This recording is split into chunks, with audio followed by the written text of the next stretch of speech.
안녕하세요. 사연의 파치다의 DJ 민영입니다. 오늘도 두 가지 사연 준비되어 있으니 재미있게 들어주시고요. 그럼 오늘의 사연도 함께 만나볼게요. 구독과 좋아요 버튼도 꾹꾹 눌러주세요. 안녕하세요. 저는 평소에 사연 영상을 하나씩 틀어놓는 취미가 있는 여자랍니다. 귀는 흥미로운 사연의 내용을 열어두고 손과 눈으로는 다른 일을 하다 보면 아주 효율적이고 좋더라고요. 여러분도 혹시나 일상 속에서 지루한 과정을 처리하실 일이 있거든 사연 영상을 하나씩 틀어놓으시면 덜 지루하고 시간도 빨리 가고 재미있으실 거라고 그렇게 조언을 드리고 싶어요. 그동안 사연을 신청하는 걸 머릿속으로 상상만 해왔는데 드디어 현실로 이뤄보네요. 이렇게 별거 아닌 듯 싶어도 작은 도전을 통해서 일상의 활력이 찾아오는 것 같아요. 넓게 보면 인생의 그림이 다채로워지고요. 단조로운 것만큼 지루한 것은 없으니 인생이 다채로운 모양으로 사라지면 당연히 좋겠지만 그게 가슴이 철렁 내려앉는 롤러코스터 놀이기구처럼 무서운 내리막길 구간이 있다면 그건 또 너무 감당하기 힘들겠죠. 언제 상승 곡선이 있을지 기약이 없으니 내리막길 구간을 내려간 다음에는 온통 눈앞이 캄캄할 테니 말입니다. 요즘에는 스마트폰이 있어서 그런가 불로소득을 향한 접근 방식이 너무 쉬워져서 아직 사리분별이 안 되는 젊은 어린 나이의 청년들이 많이 희생되네요. 한창 젊은 청소년들의 비트코인 실패 뉴스가 시끄럽게 보도되고 있을 때 어떤 어르신이 인터뷰에서 목소리를 내시기를 요즘 젊은이들이 성실하고 정직하게 일을 해서 돈을 벌고 모을 생각을 안 하고 요행들만 바라면서 사는 것 같다고 일침을 가하셨어요. 여러분의 생각은 어떠신가요? 인생을 사는 방법에 정답은 없다고 하지만 그래도 이상적인 답안지는 분명히 존재하겠죠. 저의 경험담을 본격적으로 시작해 볼게요. 저희 부모님은 결혼하셨을 당시 서로 집안의 차이가 많이 났었는데요. 그런 차이를 극복하고 결혼하신 분들이에요. 물건을 떼다 파는 일을 하셨던 친할아버지, 친할머니 이 두 분의 수완이 무척 좋으셨고 그 일로 제법 큰 돈을 벌게 되셨습니다. 옛날 그 시절은 다 같이 못 살던 때였잖아요. 그래서 원래는 두 분도 무척 가난했고 하루하루 고된 생각밖에 안 하시던 분들이었는데 어느 날 친할아버지께서 크게 결심을 하셨던 것이죠. 나는 이렇게 살다가 죽어도 되지만 내 자식한테는 이렇게는 못 살게 한다. 내 자식한테는 안 돼. 당신의 삶을 자식에게 대물림 해주기 싫으셨던 것이에요. 그 결심을 당연히 친할머니께서도 적극 동조해 주셨고 함께 머리를 맞대고 고민하시다가 과감하게 새로운 영역에 뛰어드셨던 거예요. 도전하는 자에게 기회가 주어진다고 하죠. 두 분에게는 기회가 주어졌고 그 기회는 아주 요긴하게 쓰임받았습니다. 그렇게 스스로 인생을 개척하신 정말 멋진 분들 아래에서 저희 아버지가 자라나셨던 거예요. 쉴 틈 없이 움직이셨던 두 분의 노고 덕분에 아버지는 아주 어렸을 적을 제외하고는 배를 골아본 적이 없으셨다고 하네요. 정말 대단하고 감사한 일이죠. 아버지가 성인이 되시고 나이가 더 들어갈수록 집안의 형편은 점점 더 나아진 상태였고요. 쉬지 않고 달려온 부모의 모습을 보면서 살아온 자식은 그를 본받으려고 했습니다. 게으름을 피우지 않고 매사에 핑계를 대지 않았죠. 그렇게 살다 보니 어느덧 자식도 열심히 달려오신 부모의 앞에서 부끄럽지 않을 정도가 되었습니다. 그러나 부모의 마음이라는 게 그렇죠. 마냥 치열하게 성공을 바라보고 산다고 해도 그 안에서 자식이 자기의 행복을 찾지 못하고 안정을 찾지 못하면 마음이 편할 수가 없는 거예요. 우리 진석이가 인물이 빠지기래 뭐르래. 부족한 거 하나 없는 우리 아들이 대체 왜 아직도 장가를 못 갔을까? 부족한 게 한도 끝도 없어 보이는 놈들도 잘만 장가들 가던데. 어디 가다뿐이야? 이미 자기 애들도 낳고서 그렇게 살던데. 그렇게 부족한 놈들도 자기 가정 꾸려서 잘만 사는데 도대체 우리 잘난 아들은 왜 그걸 못하느냔 말이야. 도대체 왜? 특히나 친할머니께서는 아버지의 결혼 문제 앞에서 걸핏하면 당신의 가슴을 두드리셔야 했습니다. 그만큼 답답하고 속이 터질 지경이셨던 거죠. 친할아버지는 상대적으로 느긋한 반응을 보이셨습니다. 모든 일에는 다 때가 있는 법이야. 아직 진석이 녀석에게 자기 짝을 만날 때가 안 왔을 뿐이겠지. 참을성 없이 보채는 친할머니의 태도가 잘못되었다는 지적도 하셨다고 하고요. 하지만 시간이 더 지나자 이제는 친할아버지도 역시 초조해지기 시작하셨습니다. 진석이 이 녀석은 머리가 미친 건가? 아니면 몸에 우리가 모르는 문제가 있는 건가? 벌써 나이가 몇인데 얼른 장가들어서 집안에 대를 이을 생각은 안 하고 허구한 날 일만 하다가 죽으려는 건 아니겠지? 그러길래 내가 뭘 했어요. 진작에 우리 아들 멱살 잡아 끌어다가 결혼을 시켰어야 했는데 맨날 무슨 놈의 때가 있다느니 하면서 나더러 참을성 없이 굴지 말라고 그러더니만 이제 와서 후회가 들어요? 겉봐요. 내 말이 맞았지? 알겠으니까 그만 심통 부리고 얼른 진석이한테 붙여줄 짝이나 구하러 다녀봐. 어디 괜찮은 며느리가 뭐 있나 없나 당신이 좀 알아보란 말이야. 이쪽 바닥 중개쟁이들은 내가 도통 믿을 수가 없어. 우리 아들이 워낙에 나무랄 데가 없이 자랐으니 누구인들 짝으로 성에 차겠냐마는 뭐 그럴저럴 괜찮은 며느리가 있는지 내가 한번 본격적으로 찾아 나서보리다. 친할머니께서는 당신의 아들이 최고 신랑감이라고 믿어 의심치 않는 분이셨습니다. 친할아버지의 곁에서 함께 일을 해오셨던 그런 분이셨으며 여장부 기질 또한 지니고 계셨던 친할머니께서는 당신의 마당발과 매의 눈을 동시에 발동시켜서 최고의 신부감을 찾고자 나셨습니다. 웬만한 신부감이 아니면 당신의 눈에 며느리감으로 절대 만족스레 보이실 리가 없었으니까요. 그러나 나중에 친할머니께서 회상하시기를 아버지가 나이가 그 당시에 좀 있는 분이다 보니 어린 여자들은 시집을 안 오려고 했는데요. 아버지가 능력이 아주 좋으신 분이라는 걸 알고 나서는 너나 할 것 없이 시집을 오겠다며 손을 들었다가 보통 내기가 아니신 친할머니를 딱 마주하고 나면 또다시 너나 할 것 없이 그 들었던 손을 슬그머니 내려서 감추었다는 것입니다. 친할머니께서는 그 젊은 아가씨들이 죄다 배가 불러서 사리분별을 못한다고 생각하시며 혀를 끌끌 차셨어요. 그렇지 않고서야 당신의 아들 같은 최고 신랑감을 마다한다는 게 말이 안 되었거든요. 친할머니께서 아들 사랑이 너무 지극하셨기 때문에 착각을 그리 하신 것만은 아니었어요. 객관적으로 아버지의 조건이 좋았으니까요. 그리고 요즘도 아니고 그 시절까지만 해도 결혼을 하는 모양새가 중매나 맞선을 끼는 경우가 허다했고 여자 쪽이 나이가 한참 어린 게 전혀 놀랍지 않았으니까요. 그런데도 정말 희한한 게 며느리감이 안 구해지더라고요. 주변에서 친할머니를 향해 그것이 참 귀신이 고칼 노릇이다 이런 소리를 오죽하면 자주 하였다고 합니다. 상식적으로 납득이 안 가는 상황의 연속이었으니까요. 아버지는 당신의 결혼 문제 때문에 친할아버지와 친할머니께서 자꾸만 언쟁을 하는 일이 생기자 재차 의견을 내셨습니다. 아버지 그리고 어머니 저 정말 결혼 같은 거 안 하고 싶다니까요. 두 분이 언쟁 벌이시던 거 있고 사이좋게 동시에 기함하실 만한 내용이 있어요. 안 된다.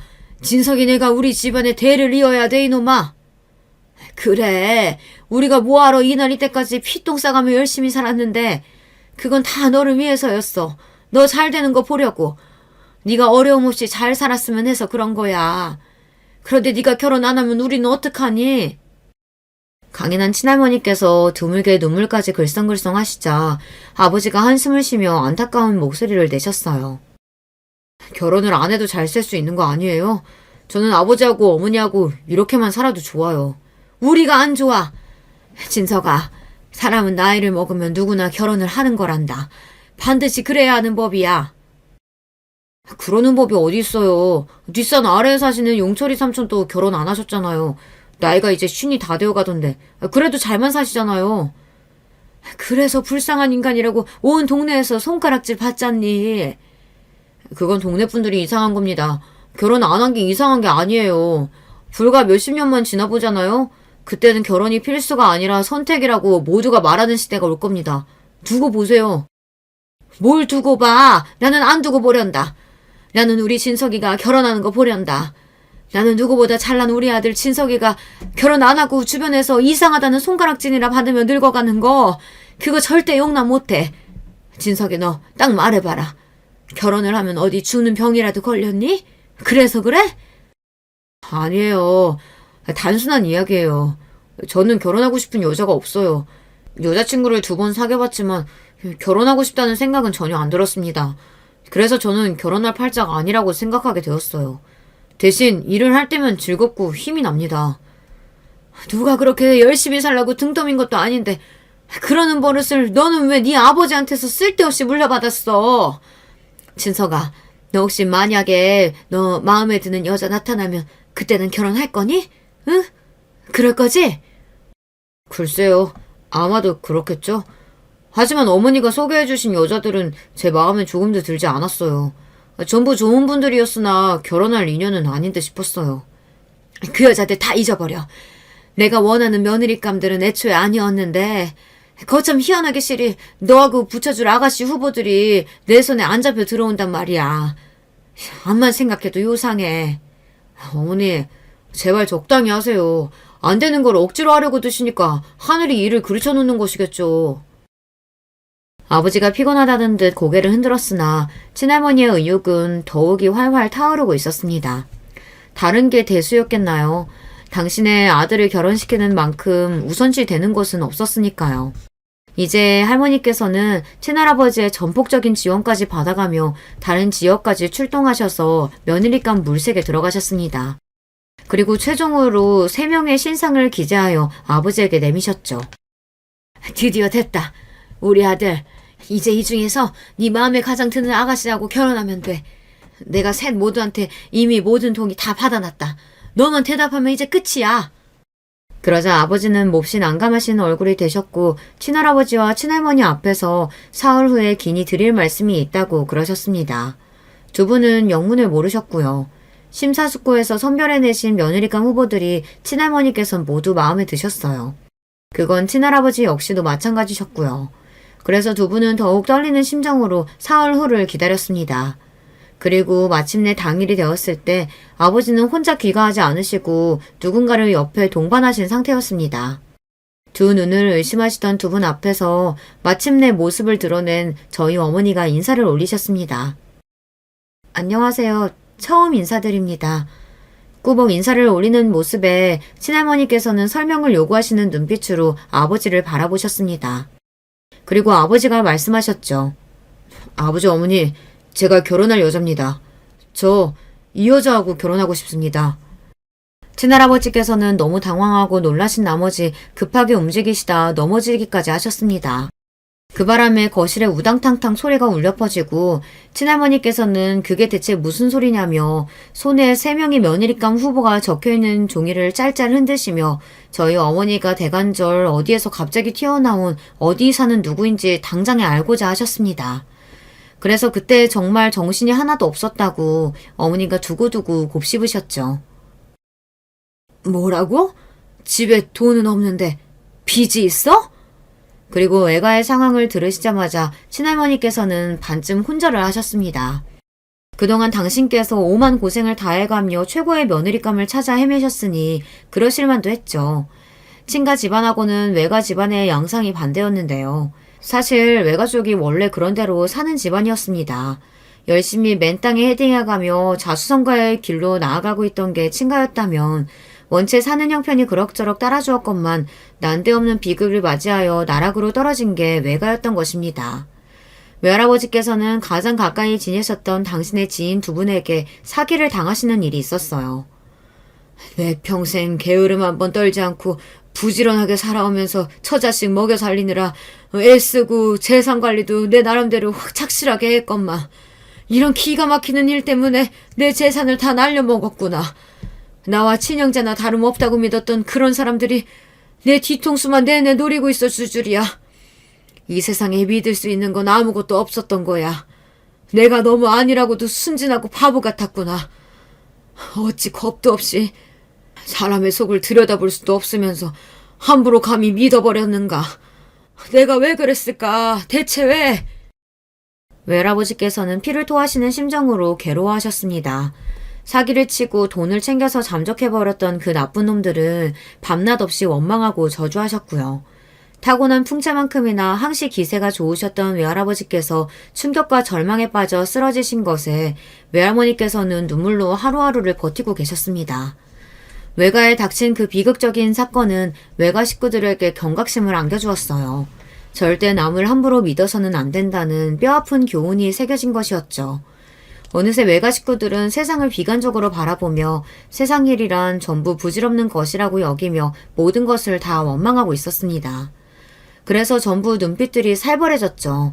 햇살이 내리쬐던 보금자리는 이제 하루 종일 어두침침한 단칸방으로 탈바꿈한 지 오래였습니다.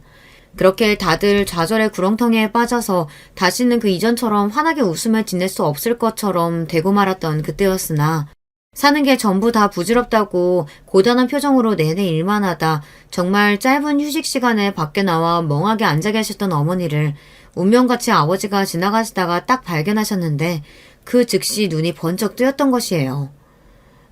특별한 용건 아니라면 저리 꺼지세요. 안 죽고 살려면 돈 벌어야 해서 바쁩니다. 1초가 아까워요. 아버지가 다가가서 말 한마디 안녕하세요 라고 하자마자 어머니한테 들으신 반응이었습니다. 그리고 아버지는 몇 날 며칠이 지나도록 머릿속에 온통 어머니뿐이었죠. 그 무렵 친할머니께서는 본격적으로 며느리감 물색에 나서겠다고 하고 계셨는데요. 그 소리를 듣자마자 아버지는 희한하게 어머니밖에 안 떠오더랍니다. 딱 한 번 5분도 안 되는 짧은 시간 동안 바라보았던 여자가 잊혀지지 않아 아버지는 당신이 아무래도 이상한 놈이니까 절대 결혼 같은 건 못할 거라고 더더욱 생각이 드셨던 겁니다. 시간이 더 흘러서 친할머니께서 아예 다른 지역까지 가서 완벽한 며느리감을 찾아오겠다고 하시는 것을 들으셨던 아버지는 초조해지셨습니다. 어머니를 보셨던 곳에 찾아가서 무작정 기다리셨죠. 그리고 마침내 어머니가 공장 건물에서 터덜터덜 걸어 나오시는 걸 보자마자 교제를 청하셨고요. 나에 대해 뭘 한다고 다짜고짜 교제하자고 그러세요? 이제부터 알아가야죠. 좋은 말로 할 때 꺼지세요. 저는 사람 안 믿는 사람입니다. 그쪽을 믿을 수가 없고요. 세상에서 제일 싫어하는 게 사기꾼이에요. 마침 그쪽이 사기꾼처럼 보이고요. 아버지는 제발 당신이 사기꾼이 아니라는 것만 증명할 기회를 달라며 간청하셨습니다. 당신이 멀쩡히 일하는 것도 있고 가족도 있고 그 집에 돈도 있다는 걸 확인만 해달라고 비셨고요. 어머니는 너무나도 그때 배가 고프셨기 때문에 요 앞에 있는 식당에 가서 국밥을 사주면 생각을 해보겠다고 하셨습니다. 어머니는 허겁지겁 국밥을 드셨고 아버지는 당신이 어떤 사람인지 살아오신 인생을 그 앞에서 줄줄 읊으셨습니다. 이야기를 다 듣고 나신 어머니가 말씀하셨어요. 그러면 교제할 상대가 아니라 결혼할 상대가 필요한 상황이 아니냐고요. 아버지는 맞다고 대답을 하셨습니다. 그게 끝이었어요. 저희 부모님이 결혼을 약속하신 과정인 고작 국밥집에서의 그 대화가 끝이었답니다. 놀랍게도 이게 사실이고요. 차라리 아무도 몰래 절절한 교제를 해왔다면 모를까. 그것도 아닌데 어떻게 저 따위 여자를 데리고 와서 결혼하겠다고 그러냐며 친할머니께서는 분에 미치겠다고 하시며 대성통곡을 하셨습니다. 당장 내 눈앞에서 치워버려! 그러자 아버지가 조심스레 대답하셨죠. 그래도 될까요? 하지만 그렇게 되면 저는 영영 결혼은 못할 것 같은데요. 뭐가 어쩌고 저째? 세상에서 제일 잘난 우리 아들 진석이가 대체 어쩌다가... 친할머니께서 가슴을 치며 우시는 동안 친할아버지께서는 평정을 찾으신 뒤 일단 이야기를 좀 더 들어보겠다고 하셨습니다. 대화가 길어지게 되었고 어머니의 입을 통해서 외가 집안에 원래부터 그렇게 사정이 어려웠던 게 아니라 불과 5년 전까지만 해도 멀쩡하게 잘 살고 있었으나 천인공노할 사기를 당하는 바람에 그렇게 된 것이라는 사실이 밝혀졌어요. 그러자 친할아버지께서는 정말 슬픈 일이라면서 고개를 끄덕이셨습니다. 뭐예요? 왜 고개를 끄덕이고 그래요?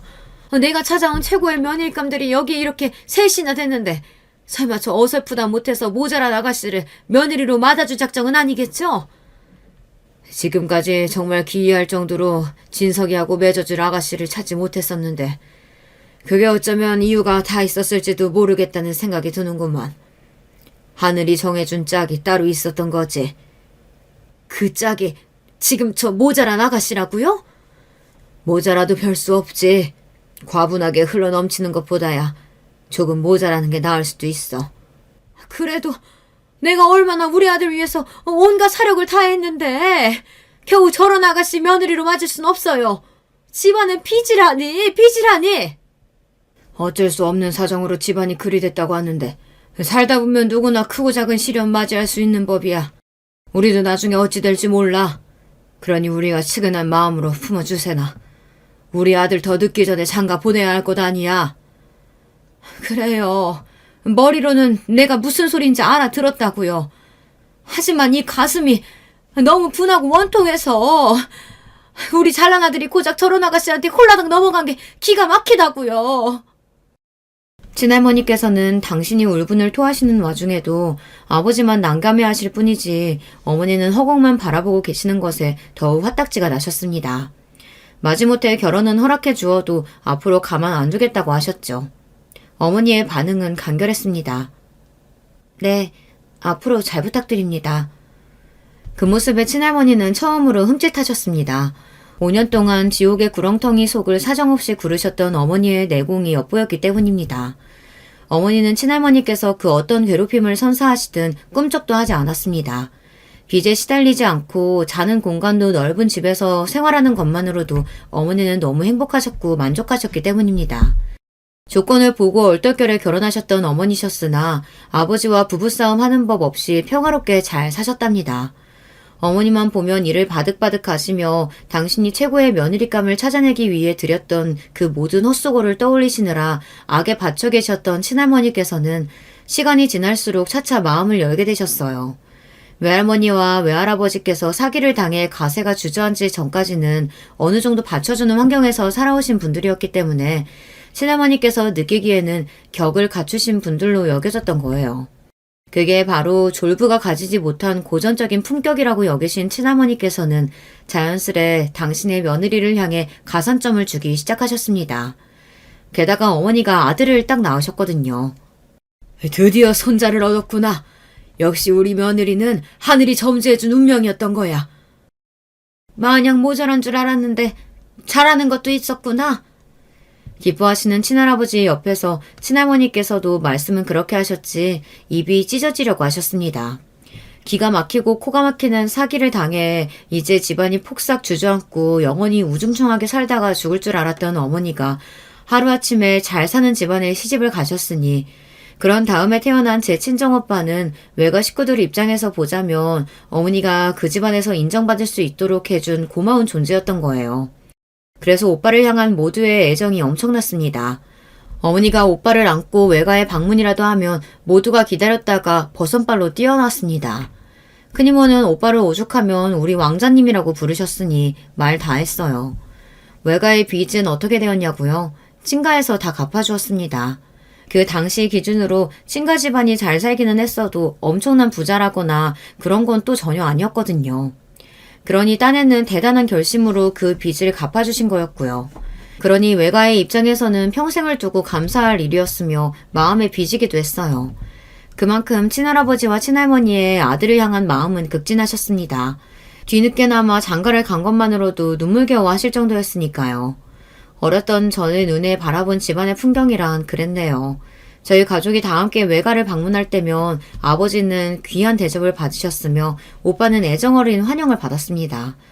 그리고 다들 어머니를 난세의 영웅 바라보듯 하셨죠. 저는 그런 풍경을 항상 재미있어 하던 아이였습니다. 둘째라고 해서 딸이라고 해서 오빠보다 후순위로 항상 밀려났지만 그걸 가지고 단 한 번도 억울해하고 서운해한 적은 없었죠. 그래서 다들 이런 저를 신기하게 쳐다볼 정도였습니다. 제가 오빠를 질투하지 않는 게 말이 안 된다고 다들 그랬어요. 하지만 저는 진심으로 질투가 안 났고 상황을 지켜보면서 이해하고 해석하는 것에만 관심이 있었을 뿐이에요. 이런 저를 보실 때마다 친할머니께서는 눈을 가늘게 뜨셨어요. 왜 하필 우리 귀한 손자가 아니라 소녀가 저런 차분하고 대범한 기질을 물려받은 건가. 저희 부모님의 침착한 성격이나 과감한 판단력 이런 것들을 제가 고루 물려받았다고 보셨죠. 반면에 저희 부모님이 지니신 잡생각을 너무 오래하는 습관이나 충동적으로 일을 벌리는 기질 같은 것은 오빠가 물려받은 모양이었습니다. 실제로 오빠는 전폭적인 지지와 지원을 함께 받으며 학창시절에 공부를 무척 잘했으나 독특하게도 잘하는 과목만 잘했습니다. 굳이 따져보자면 문과형 머리였어요.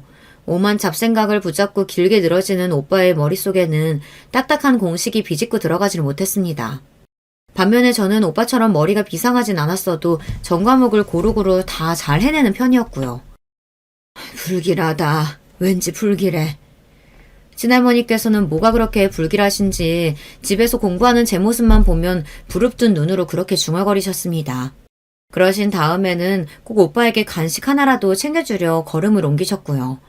맨날 어디가 편찮으시네 어쩌네 하시는 분들은 친할머니셨으나 먼저 돌아가신 쪽은 친할아버지였습니다.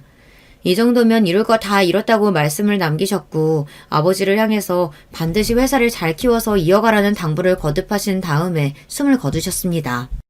친할아버지께서 맨 처음 물건을 떼다 파시는 것으로 시작했던 일이 거기서부터 출발을 하여서 어느새 멀쩡한 회사의 모습까지 갖추게 되었죠. 시작은 친할아버지께서 하셨으나 본격적으로 회사를 차려낸 건 아버지의 놀라운 업적이었습니다. 만일 내가 결혼을 남들이 하는 나이에 하기만 했어도 내 자식이 회사 물려받을 후계자 위치에 이미 있었을 텐데 아버지가 그걸 못 보고 돌아가시다니. 친할아버지께서 돌아가셨을 때 눈물을 훔치시며 아버지가 그런 말씀을 한참이나 반복해서 하셨습니다. 다시 태어나도 어머니와 결혼을 하시겠다고 그러시던 아버지였으나 그거와는 별개로 남들에 비해 너무 늦게 결혼하고 가정을 꾸려 효도를 제대로 할 수 없었다는 것에서 오는 후회가 있으신 모양이었어요. 어머니는 오빠를 향해 이제 정말 책임이 막중해졌으니 쉴 수 없이 대학 입시를 준비하라고 그러셨습니다. 그때 마침 오빠가 수험생이었거든요. 내가 꼭 대학을 잘 가야 돼. 명문대 나와서 아버지한테 힘이 되어드려야 돼. 내가 회사를 나중에 물려받아야만 돼. 내가 해내야 돼. 근데 해낼 수 있을까? 이상하게 오빠는 걱정이 많아 보였습니다. 그래서인지 삼수까지 하고 말았어요. 재수도 아니고 삼수를 하는 동안 오빠는 원체 양가에서 든든한 지지를 받던 존재였기에 별로 고생은 안 했죠. 모두가 오빠를 응원하며 애정을 보내주고 있었으니까요. 친할머니께서는 물 떠놓고 매일 기도를 올리셨답니다. 삼수를 한 것 치고는 썩 그렇게 대단한 학교에 가지 못했어요. 그런 오빠와 다르게 저는 단번에 명문대에 입학해냈고요. 저희 부모님은 너무나도 기뻐하셨는데 나머지 분들은 어딘가 가슴 한구석이 캥기다는 눈빛을 한 채 저를 축하해 주셨던 기억이 나네요. 어쩌면 친할머니를 포함한 모두가 예감을 했던 것일지도 모르겠어요. 태어났을 때부터 모두에게 기대와 사랑과 지지를 전폭적으로 받아온 오빠의 몰락과 상대적으로 희미한 존재감을 자랑해온 제가 이뤄낸 대반전의 서사를 말입니다. 발단은 오빠가 대학 졸업을 앞두고서 웬 여자친구를 만들면서 시작되었어요. 오빠가 사귄 여자친구가 4살 연상인데다 고아 출신이었거든요. 놀라운 건 오빠가 그 여자친구한테 푹 빠져서 대학을 졸업하고 나면 일단 결혼부터 하고 싶다는 뜻을 밝혔던 거였고요. 저희 부모님이 놀라시기 이전에 친할머니께서 개거품을 모시는 게 먼저였습니다. 내 눈에 흙이 들어가도 안 된다. 어디 만날 여자가 없어서 그딴 것을 만나? 안 되겠다. 이 할미가 나서야지. 오빠의 기행에 외가도 한바탕 뒤집어진 상태였는데요.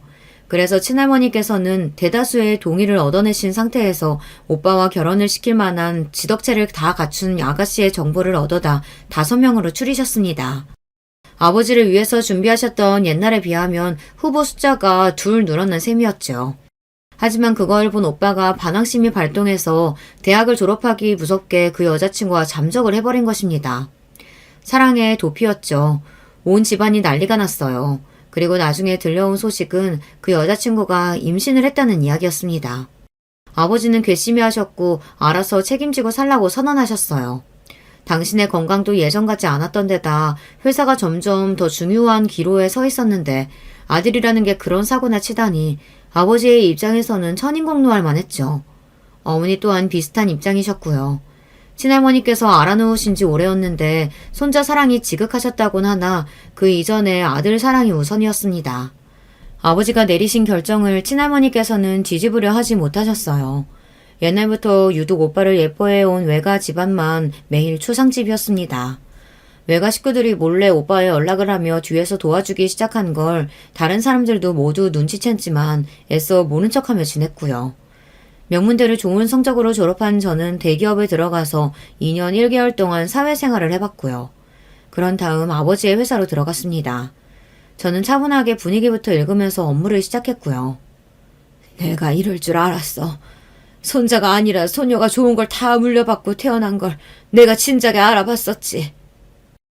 저로서는 좀 민망하게도 이제 회사로 들어간 직후부터 할머니의 건강이 많이 나빠졌습니다. 이제는 슬슬 마음의 준비를 하면서 지내야 할 때가 되었죠. 친할머니의 말씀대로 제가 뭘 타고나기는 했던 건지 회사에 돌아가는 사정이라든가 앞으로 나아가야 할 방향이라든가 아니면 뭘 어떻게 해야 이걸 처리할 수 있고 저걸 진행시킬 수 있겠다는 그런 그림이 머릿속에 너무나도 잘 그려졌어요. 아버지는 저에게 당신보다 제가 더 멀리 내다볼 줄 아는 눈을 지니고 있다고 해주셨습니다. 저는 과찬이라고 생각했으나 그때 저를 바라보시던 아버지의 눈빛은 한없이 진지하기만 했답니다. 저희 집안에 좀 독특한 내력이 있다고 생각했던 것은 제가 남편을 만나고 나서부터예요. 직설적으로 표현을 해보자면 제가 한쪽이 많이 기우는 결혼을 했거든요. 기우는 쪽은 남편 쪽이었고요. 남편은 명문대를 나온 브레인이었고 중견기업에서 좋은 대우를 받으며 일하다가 저희 아버지의 회사로 넘어온 인재였습니다. 하지만 집안이 몹시 가난한 편이었어요. 왜냐하면 시아버지께서 크게 사기를 당하셔서 전 재산을 다 날리셨기 때문입니다. 그걸 만회해 보시려고 이것저것 많이 해보시다가 죄다 실패하신 뒤에 빚만 잔뜩 쌓으셨고요. 완전히 똑같지는 않아도 왠지 저희 외가가 옛날에 겪었던 것과 비슷하지 않나요? 사기 때문에 집이 주저앉은 거요.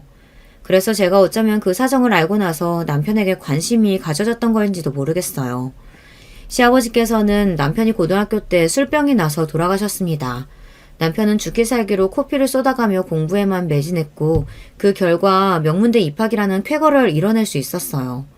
시어머니께서는 당신의 기특한 아들만 바라보시며 삶을 놓지 않으셨고 식당 일부터 새벽 목욕탕 청소일까지 안 해보신 일이 없을 정도로 쉬지 않고 열심히 사셨습니다. 그래봤자 가난을 벗어날 수는 없었으나 이제 명문대생이 된 아들이 희망의 불씨를 피워주셨으니까요. 그런데 남편이 외동이 아니었고요. 여동생이 하나 있었습니다. 신우이인데요. 신우이는 남편과 다르게 공부에 썩 재능이 없었어요. 끈기도 없었고요. 취업이 잘 된다는 전문대만 간신히 들어갔습니다. 사실 그마저도 시어머니께서 반대를 하셨었다네요. 네가 대학을 나와서 뭐하게? 하루빨리 돈이나 벌어서 네 오빠 학비에 보탤 생각은 않고 전문대? 그것도 대학이니? 괜히 2년 시간만 버리는 거 아니야? 시어머니께서는 해교나 용돈 같은 건 꿈도 꾸지 말라며 시누이에게 으름장을 놓으셨습니다. 시어머니의 입장에서는 가뜩이나 살기 힘들고 팍팍해 죽겠는데 아들 하나만 바라보고 악착같이 버티고 있는 건데 딸이 함께 희생하면서 협조는 못해줄 망정 자기는 대학이나 가겠다고 그러고 있었으니 답답하고 배신감마저 드셨던 것이었죠. 그리고 시누이는 속으로 많은 서러움을 느끼고 있었고요. 남편도 그 사정을 다 알았었는데 나중에 자기가 잘 되어서 시누이한테 많은 걸 누리게 해주면 될 일이라고 여기면서 그 시기에는 모른 척하며 그냥 가만히 있었다고 합니다. 그런데 그게 화근이었나 봐요. 대학을 졸업하자마자 이제 돈이나 벌어오라고 소리를 지르시던 시어머니를 보며 열이 받았던 시누이가 돈이 될 만한 모든 것들을 집에서 싹 챙겨가다가 잠적을 했던 것입니다. 이때 시어머니께서 뒷목을 잡고 쓰러지셨다네요. 가뜩이나 고된 일 하시며 몸 상태가 썩 좋지 못하셨는데 갑자기 스트레스를 확 받으시니 몸이 못 버텼던 거예요. 병원으로 실려가신 시어머니께서는 여러 가지 검사를 받으신 이후 혈관 수술까지 받으셨습니다. 잘못 키운 딸년이 없는 돈까지 다 털어갔는데 내가 괜히 수술 받아서 빚만 늘리는구나. 시어머니께서는 분노에 몸부림을 치셨습니다. 남편이 우리나라에서 내놓으라 하는 명문대생이었기에 그나마 어떻게든 대출을 받아서 그때 해결을 볼 수 있었고요. 대기업도 노려볼 수 있었으나 여러 가지 생각을 해본 끝에 중견기업에 들어가서 빠르게 자리부터 잡았습니다. 그때부터는 미친 듯이 달렸죠. 이 악물고 남편이 일만 하면서 살았고 시어머니께서는 일주일에 2번 식당 아르바이트를 하시면서 몸에 무리가 가지 않는 선에서 적은 돈이나마 버셨습니다. 시어머니의 유일한 삶의 낙은 아들뿐이었죠. 남편이 시어머니의 인생에서 진리이자 빛이었던 거예요. 중견기업에서의 회사 생활에 적응을 마치고 안전 궤도에 접어들자 남편이 여자친구도 만들었었는데 시어머니께서 개거품을 물고 반대하신 바람에 금방 헤어졌습니다. 감히 지방대 나와서 고작 격리일이나 하는 주제에 내 아들을 넘봐? 내 아들이 어떤 아들인데? 내 아들은 미래의 대통령감이야. 근데 고작 그딴 년이 내 아들을 홀려? 시어머니께서는 악에 바치실 대로 바치셔서 제정신이 아니었던 거예요. 웬만큼 성에 차는 그런 아가씨가 아니면 당신의 아들 옆에 나란히 서는 것조차 용납할 수가 없다고 보셨습니다. 그런데 이것도 완전히 똑같지는 않아도 저희 친할머니 경우와 비슷하지 않나요? 저는 남편의 지난 사정을 알면 알수록 강하게 느껴지는 기시감이라는 것을 지울 수 없었던 것 같아요. 어딘가 익숙했죠. 결정적으로 시누이 일도 그러했습니다. 집안에 없는 돈마저 다 챙겨서 잠적했던 시누이가 어느 날 집으로 돌아왔던 건데요. 시누이가 혼자는 아니었어요. 갓난 아기를 품은 채 돌아왔습니다. 시어머니께서 넋이 나간 채로 딱 한 가지만 물어보셨다고 하네요. 네가 낳은 아기는 아니지? 그리고 시누이가 머뭇거리다가 고개를 푹 숙이며 이렇게 대답했고요. 왜 아니겠어요? 시어머니께서는 거의 혼자를 하고 마셨습니다. 정신이 혼미해진 와중에도 당신의 딸을 향해서 애아빠는 그럼 어디 있냐며 그런 걸 물어보셨다고 해요. 애아빠는 도망가서 죽었는지 살았는지 모른다는 대답이 들려오자 그때는 정말 혼절을 하고 마셨습니다. 이건 역시 제 친정오빠와 완전히 똑같진 않아도 어딘가 연상되는 사연이었죠. 하나뿐인 여동생이 아빠도 없는 아이를 데리고서 집에 오다니 남편은 눈앞이 아득해졌습니다. 솔직한 심정으로는 그때 하늘이 노래지는 것만 같았다네요. 첩첩산 중 그야말로 산 넘어 산이었습니다. 남편이 잘 다니던 중견기업에서의 생활을 그만두고 저희 아버지 회사로 넘어오기로 결심한 것에는 시누이가 지대한 공을 세웠던 거예요. 돈을 조금이라도 더 많이 주는 곳, 그러면서도 앞으로 망할 염려가 없는 곳, 미래를 그려볼 수 있는 곳, 그런 곳으로의 이직을 꿈꾸던 남편이 아버지 회사로 넘어왔고 그렇게 제가 남편을 만나게 되었습니다. 걸어온 길마다 첩첩산중이었던 데다 악에 바칠 대로 바치신 시어머니의 참견까지 있었기 때문에 남편은 결혼 정년기가 지나고도 아직 미혼이었습니다. 사랑하는 사람을 만나서 가정을 꾸리고 싶다는 바람이 남편이라고 해서 왜 없었겠나요? 그러나 자신이 처해 있던 여러 가지 상황 때문에 여태까지 그럴 수가 없었던 것 뿐이죠. 남편을 만나고 나서야 저는 부모님의 일화가 비로소 진정으로 이해가 되었습니다. 말로는 설명할 수 없는 그런 기분에 휩싸여 어머니를 처음부터 사랑하게 되셨던 아버지와 딱 한 번 함께 국밥을 먹던 그 자리에서 먼저 결혼을 하자며 이야기를 바로 꺼내셨던 어머니의 그때 그 심정. 그 이야기의 모든 것이 저에게 해당되었으니까요. 돌려서 표현할 것도 없었던 저는 남편과 결혼을 하고 싶었습니다. 저보다 연상인 만큼 진중한 태도를 많이 지닌 남자였어요. 제가 분명 배울 점도 많이 지니고 있었습니다. 솔직히 말해서 저는 제가 타고난 능력 그리고 배경에 기대어 일을 처리할 때 약간은 오만한 구석을 가지고 있었는데 남편을 보면서 왠지 겸손해지는 느낌을 받았습니다. 저 스스로가 아직 나는 멀었구나 라는 기분을 처음 느꼈고요. 그걸 느끼게 해준 남편과 앞으로 기나긴 길을 함께 걸어가고 싶었어요. 저희 부모님은 놀랍게도 제 뜻을 무조건 존중해 주셨습니다. 제 선택이라면 틀리지 않을 것이라고 봐주셨어요. 때로는 과감한 직감이 인생을 성공적으로 이끌어가더라. 내 경험이야. 어머니는 그렇게 말씀해 주셨죠. 오늘 내일 하고 계셨던 친할머니께서는 제가 드디어 미쳐서 이상한 결혼을 한다고 그러셨습니다. 제가 이런 기행을 벌일 것 같으면 차라리 오빠를 용서하고 데려와도 괜찮지 않느냐며 애절한 목소리를 내셨죠. 하지만 돌아가시기 직전에는 저를 향해서 잘해봐라 같은 응원의 말씀을 마지막으로 남겨주신 분이랍니다. 시어머니께서는 남편이 결혼을 하겠다고 하자 일단 깜짝 놀라셨어요. 아이고야, 그게 정말이니? 진심인 거야?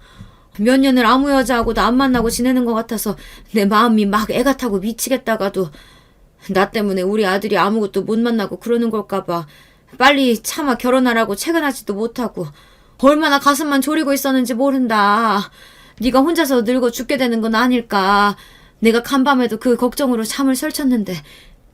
자, 그래서 어떤 여자랑 결혼한다는 거니? 응? 당연히 아가씨 소리 듣도록 너보다 한참 어린 여자겠지? 그렇겠지? 네, 저보다 어립니다. 한참 어리진 않지만 저보다 잘나고 능력이 아주 좋은 여자예요. 뭐? 너보다 잘난 여자가 어딨어? 누군데? 뭐하는 여잔데? 제가 다니는 회사 있잖아요. 회장님 딸이에요. 뭐? 무슨 딸? 누구? 회장님 딸? 시어머니께서는 그대로 오열을 하셨습니다. 내 아들이 드디어 해냈다고 내 아들 최고로 장하다고 외치시며 너무 기뻐서 울다가 끝내 탈진하셨을 정도였다네요. 저도 항시 바쁜 몸이었고 시댁하고 가까이 살지 않았기 때문에 제가 결혼하고 나서 시어머니를 뵐 일이 거의 없었습니다. 전화만 드려도 너무나 좋아해 주시는 분이었고요. 어머, 우리 며느리가 전화를 다 해줬네. 아이고, 황송해라. 바쁘고 귀한 우리 며느리가 굳이 나 때문에 시간 안 내도 됐는데 미안해서 어쩐담? 아니에요, 어머님. 더 자주 연락 못 드려서 그게 죄송하죠. 다음 주말에는 꼭 찾아뵐게요. 적정의 선이라는 걸 아주 적절하게 지키며 잘 지내는 그런 고부 관계라고 저는 생각했었습니다. 아무런 문제가 될 것도 없었고요. 그러던 어느 날 저희 아버지가 건강이 많이 나빠지셨습니다. 마음의 준비를 하시라는 의료진의 말을 듣고 나서 어머니와 부둥켜 안고 엉엉 울었는데 정작 아버지는 의연하셨습니다. 저를 믿는다고 해주셨어요. 내가 말했었지. 너는 나보다 멀리 내다보는 눈을 지녔다. 너의 선택을 믿고 앞으로 곧게 나아가라. 너라면 해낼 수 있어. 나보다 더 멋지게. 그리고 아버지는 오빠를 진작 용서해주지 못하신 것을 후회한다고 하셨습니다. 그것만으로도 저는 의미를 알아들었죠. 슬픔 속에서 아버지를 보내드렸습니다. 하지만 현실의 대비는 지체될 수 없었죠. 저는 아버지가 위독하셨을 때부터 남편과 상의해온 것들을 실현하기로 하였습니다. 아버지도 이런 제 결정을 다 짐작하고 돌아가신 상태였고요. 그건 바로 남편이 회사를 대표하는 얼굴이 되는 것이었어요. 이런 중대한 사항을 오래 미뤄줄 수 없어 빠른 준비를 마친 끝에 발표를 했습니다. 뭐? 내 아들이 회사를 물려받아? 이럴 수가, 신이시여, 감사합니다. 기특한 내 아들이 결국에는 거기까지 해냈구나. 아들 바라기 시어머니께서 감격에 차셨으면 물론이고요. 남편이 회사의 대표로 등극한 걸 직접 봐야겠다고 하셨고 당연히 회사로 와보고 싶어 하실 수 있다고 생각해서 저희 부부가 흔쾌히 시어머니를 맞이하였어요. 회사 건물에 도착하신 시어머니를 남편이 듬직한 모습으로 맞아들였습니다. 저는 흐뭇한 미소를 짓고 있었고요.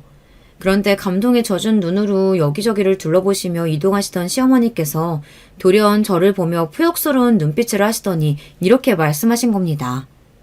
너는 뭔데 여기 있니? 너는 이제 없어도 되는데 말이야. 네? 어머님, 그게 무슨 말씀이세요? 이 회사가 어떤 곳인지 어머님도 잘 아시면서요. 잘 알지. 이제 내 아들의 것이 된 회사라는 거. 내가 잘 알지. 그러니까 하는 소리 아니겠니? 네가 내 아들 옆에 계속 붙어있으면 내 아들의 뜻대로 회사 꾸려가는 것에 방해만 되겠지. 네가 얼마나 창업주 핏줄이랍시고 오만참견 다 하겠니? 그래봤자 이제 이 회사는 내 아들 건데. 그러니까 너는 이만 퇴장하는 게 좋겠다. 네 역할 다 해줬으니까 내 아들하고 조용히 이혼만 해주면 내가 아주 바랄 게 없겠어. 사람이 너무 놀라면 아무 말도 안 나오고 그냥 어이없는 웃음 정도만 지어진다는 게 제가 그 자리에서 알았습니다. 시어머니를 만류할 필요도 없었어요. 하얗게 질린 남편이 당장 시어머니의 팔을 잡고 끌고 가기 시작했거든요. 미치신 거예요? 노망 나셨어요? 어머니 진짜 왜 이러시는 거예요? 당장 일단 나가세요. 나가긴 뭘 나가? 내 아들 회사에서 내가 있겠다는데. 어머니, 여기 제 회사 아니에요. 어머니 아들 회사 아니라고요. 실질적인 회사의 소유주, 그러니까 진짜 주인이자 실권자는 어머니 며느리예요. 어머니 아들은 그냥 말 그대로 꼭대기에서 일을 하는 대표 역할이라고요. 이해가 안 되세요? 남편이 분통을 터뜨렸고 시어머니께서는 얼이 빠져버리셨습니다. 입만 뻐끔거리시다가 저를 돌아보셨고요. 민망함과 수치시며 얼굴을 빨갛게 물들이셨죠. 그러더니 앓는 소리를 내시며 쓰러지셨습니다. 그 모습에 저희 부부가 동시에 한숨을 내쉬었네요. 시어머니께서는 병원에서 링겔을 맞으시고 금세 회복하셨고요. 창피해서 얼굴을 차마 못 드신 채로 기어들어가는 목소리로 저에게 미안하다고 간신히 사과를 하셨습니다. 저는 차라리 잘됐다 생각했고 이참에 이 일을 명분 삼아서 시어머니와 손을 긋고 거리를 두게 되었어요. 남편에게도 그러라고 했고요. 시어머니의 정신건강을 위해서라도 아들과 분리가 돼서 지내는 편이 나아 보였습니다. 남편도 동의를 했네요. 그 후로 시어머니께서는 아들을 부르짖으며 한참 동안 우셨으나 시간이 좀 더 지나자 당신의 딸과 손주라는 현실로 눈을 돌리셨죠. 점차 현실에 순응해 가신 거였어요. 그리고 저는 오빠를 찾아서 집으로 데려왔습니다. 혼인신고도 안 한 채로 살고 있던 오빠의 여자친구 말인데요. 아이가 암만 해도 저희 집안 얼굴이 아니라서 유전자 검사를 해봤더니 역시나 오빠의 자식이 아니었더라고요. 오빠가 배신감과 허무함에 치를 떨었죠. 심지어 그 여자친구는 아이의 친부가 누구인지도 알고 있었습니다. 그러면서 오빠를 등쳐먹었던 거예요. 그것도 모른 채로 몰래 오빠를 도와줬던 외가 쪽의 분노는 정말 하늘을 찔렀고요. 어머니와 상의를 한 끝에 그래도 그쪽에게 아이를 키우면서 몇 년을 걱정 없이 살 수 있을 만한 돈을 건네주었네요. 그렇게 마무리를 지었답니다. 그 후로 오빠는 큰이모가 주선을 해준 아주 참한 새언니를 만나 결실을 맺었고요. 지금까지 사고 한 번 안 치면서 잘 살고 있어요. 저희 부부도 여전히 하루하루를 치열하게 보내고 있답니다. 여러분 안녕하세요. 저는 김영희입니다. 저는 아들이 둘 있고 그 아들들이 결혼해서 손자와 손녀도 있습니다. 오늘 여러분께 들려드릴 이야기는 저희 두 며느리에 대한 이야기입니다. 저는 어린 나이에 남편에게 시집가서 아들을 둘 낳았습니다. 하지만 첫째 아들이 5살이 되던 해에 남편이 이른 나이로 죽었습니다. 남편이 죽고 저는 아들 둘을 키우면서 음식 장사를 했습니다. 음식 솜씨가 좋아 그런지 아니면 장사에 소질이 있었는지는 모르겠지만 그동안 장사한 음식점들은 모두 성공했습니다. 저는 앞서 말했듯이 아들이 둘 있습니다. 남편이 죽은 그때 당시 제 나이는 28살이었고 첫째 아들이 5살, 둘째 아들이 3살이었습니다. 저는 재혼은 하지 않고 그저 아이들을 보며 살았습니다. 동네에서 수제 소리를 들었던 남편을 닮았던 아이들은 공부머리가 아주 좋았습니다. 학교에서 시험만 보면 매일 100점을 받아오고 무슨 대회만 나가면 상을 받아오고는 했습니다. 그런 아이들은 저에게 아주 큰 자랑거리였죠. 물론 아이들이 커가면서 남편의 빈자리는 아주 커졌습니다. 작았던 아이들이 어느 순간 훌쩍 커서 수염도 자라고 목소리도 변성기가 거치는데 그 과정을 보살펴줄 아빠가 없으니 힘들어하더군요. 제가 하던 음식점 단골 손님들께서 도움을 주셨지만 그것도 결국은 아빠의 빈자리를 채워줄 수는 없더군요. 제 나이 40살에 고등학교 1학년이었던 첫째가 얼굴에 상처를 달고 들어오기 시작했습니다. 하루는 교복이 더러웠고 하루는 가방도 잃어버리고 오더군요. 남자아이라서 다른 반 아이들과 싸우는 건가 싶어 아들을 잡고 물었습니다. 무슨 일인지 엄마한테 말해줘야지. 아, 어머니는 아무것도 모르시잖아요. 그 말이 얼마나 크게 가슴속에 박히던지 도망치듯 자기 방으로 들어간 첫째를 더 이상 추궁할 수 없었습니다. 저는 하루 장사 손해볼 걸 생각하고 첫째 아들의 학교에 찾아갔습니다. 가서 아들의 담임에게 촌지도 좀 찔러주고 아들의 학교 생활도 들을 수 있었습니다. 전교 1등은 아니지만 10등 안에는 들어간다는 것도 알 수 있었죠. 사춘기가 시작하는 나이라 그런지 더 이상 성적표나 시험지도 보여주지 않았거든요. 아무튼 듣는 중에 아들이 반 학생들 중에서 악질은 학생에게 찍혔다는 이야기를 들을 수 있었습니다. 저도 이제 막 알았는데 반에서 공부도 안 하고 놀기만 하는 양아치 같은 놈들이 이상한 말을 하면서 괴롭히더군요. 이상한 말이요? 무슨 말이요? 아버님 되시는 분이 바람나서 가족들 버리고 도망갔다라는 이야기가 돌았다고 하더군요. 어머, 무슨 그런 헛소문이. 애들 아빠가 애들 어릴 때 교통사고로 일찍 떠났어요. 바람나거나 그런 거 아니고요. 애들 아빠가 애들을 얼마나 좋아했는데 어디서 그런 헛소문이 돌았을까요? 아이고, 어머니 알죠. 너무 걱정하지 마세요. 제가 이제라도 알았으니까 다시는 그런 헛소문 안 돌게 단속하겠습니다. 정말 어디서 그런 헛소문이 돌았는지 당장이라도 그 소문을 냈다는 아이를 찾아가 멱살이라도 쥐고 흔들고 싶은 심정이었습니다. 담임은 본인이 알아서 잘 해결할 테니 너무 걱정하지 말라고 웃더군요.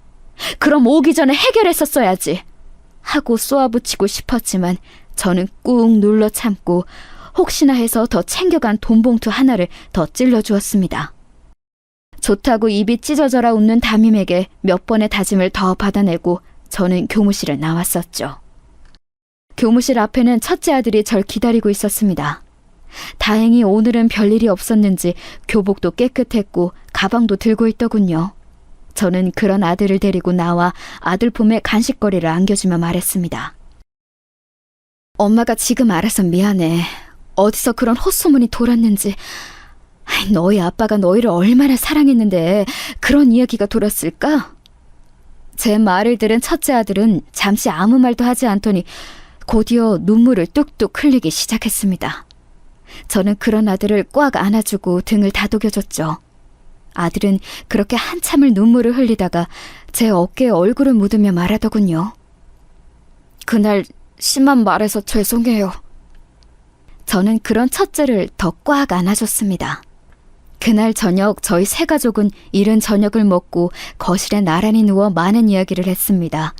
첫째가 학교에서 반 아이들과 싸웠던 이야기, 둘째 학교에서는 그런 일은 없었는지, 각자의 담임 선생님은 어떤 사람인지, 평소 저녁에는 뭘 하고 있는지, 엄마가 다른 집 엄마들처럼 집에 없어서 미안하다는 말도 했었죠.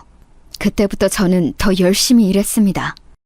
그리고 저녁 때는 아이들과 집에 함께 있어주기 위해서 사람을 쓰기 시작했죠. 둘째 아들이 고등학생이 되고 나서는 다른 음식점도 차려서 돈을 모으기 시작했습니다. 수제비도 만들고 국수도 만들어 팔며 할 수 있는 건 뭐든 했습니다. 물론 모든 가게가 잘 된 건 아니었습니다. 어떤 가게는 잘 안 되기도 했지만 저는 꿋꿋하게 장사를 했습니다. 그러는 사이 아이들도 쑥쑥 커서 들어가기 힘들다는 명문대학교에 들어갔습니다. 어머니, 붙었어요! 저 붙었어요! 제 나이 43살, 당당하게 법대에 붙은 첫째가 얼마나 자랑스럽던지. 그날 아들이 대학에 붙은 기념으로 가게 앞에 플랜카드도 걸고 그 주는 돈도 받지 않고 장사를 했습니다. 동네에서도 첫째 아들의 대학 합격을 모두 축하해 주었죠. 둘째 아들도 다르지 않았습니다. 2년 뒤에 떡하니 형과 같은 대학에 합격해 저희 모두를 놀라게 해주었죠. 저는 두 아이들이 합격한 대학이 있는 동네로 이사했습니다. 그렇게 아이들은 각자의 꿈을 향해 갔습니다. 저는 아이들이 공부에만 집중할 수 있도록 뒤에서 열심히 밀어줬죠. 그렇게 세월이 흘러 큰아들은 검사가 됐고 작은 아들은 의사가 됐습니다. 아이들은 일을 시작하자마자 저에게 그만 쉬라고 말하며 가게를 정리했으면 좋겠다고 하더군요. 저도 처음에는 그런 아이들이 고마워 바로 가게를 정리하고 집에 있었습니다. 그런데 한평생 일만 하던 제가 집에만 있으려니 재미가 없더군요. 아이들도 일이 바빠서 집에 잘 들어오지 못하니 텅 빈 집에서 혼자 있는 게 여간 외로운 게 아니더군요. 아무리 좋은 곳을 돌아다녀도 장사하던 때만큼 재미있지는 않았습니다. 제 나이 57살, 저는 아이들에게 고향으로 돌아가고 싶다고 말하고 혼자 고향으로 돌아왔습니다. 그리고 이곳에서 음식점을 하나 차렸죠. 그 음식점이 지금 제가 운영하는 가게들의 본점이 됐고요. 아이들은 고향에까지 내려와 음식점을 다시 시작하는 저를 말렸습니다. 어머니, 이제 저희도 돈을 벌고 있고 저랑 둘째가 어련히 알아서 모실까요? 왜 힘든 장사를 여기까지 와서 하려고 하세요? 그래 엄마, 이제 편하게 살아야지. 언제까지 손에 물 묻혀가며 힘든 음식 장사하려고 그래? 나랑 형이랑 셋이서 오순도순 살자, 응? 한참 바쁠 아이들이 쉬어야 하는 주말마다 와서 가게 접고 다시 올라오라고 성화였지만 저는 끝끝내 거절했습니다. 새로 시작한 가게가 아주 재미있었거든요. 처음부터 차근차근 시작하는 게 오랜만이라서 그런지 오랜만에 활기가 돋았습니다. 됐다. 집에 가만히 앉아있는 건 나한테 안 맞아. 한평생 장사를 해왔던 내가 집에 가만히 있을 수 있겠니? 나는 이게 재미있으니 너희는 내 걱정 말고 너희 걱정이나 해라. 언제까지 엄마랑 함께 살 수는 없는 거잖아. 그렇게 엄마가 걱정되면 얼른 결혼해. 다른 집 아들 딸은 벌써 제 짝 찾아서 결혼하던데 너희는 어쩜 소식도 없니? 결국 아이들은 제 고집을 꺾지 못했고 힘들거나 몸이 좋지 않으면 바로 연락하고 일을 그만두는 거라고 말하더군요. 그렇게 고향에서 한참 바쁘게 장사를 하며 자리를 잡아갈 쯤 첫째 아들이 결혼할 사람이라며 참한 아가씨 한 명을 데리고 가게로 찾아왔습니다. 아들이 평소 존경하던 검사님의 막내딸이라고 하더군요. 이번에 아들이 존경하던 검사님이 은퇴식을 했는데 거기서 만나서 연애를 시작했다고 하더군요. 인사드려요. 우리 어머니예요. 안녕하세요, 어머님. 아들은 저와 인사를 하고 바로 상견례를 진행했습니다. 물 흐르듯이 상견례가 진행되고 결혼식 날짜가 구체적으로 잡혔습니다. 어쩜 이렇게 아드님을 훌륭하게 키우셨어요? 이 사람이 얼마나 아드님 칭찬을 했는지 아세요? 똘똘한 신입이 들어왔다고 어찌나 이야기를 하든지 은퇴식에서도 그렇게 저희 앞에서 칭찬을 하든지 이렇게 될 운명이라 그랬나 봐요. 아니에요. 애들이 알아서 컸지 제가 얼마나 했겠어요.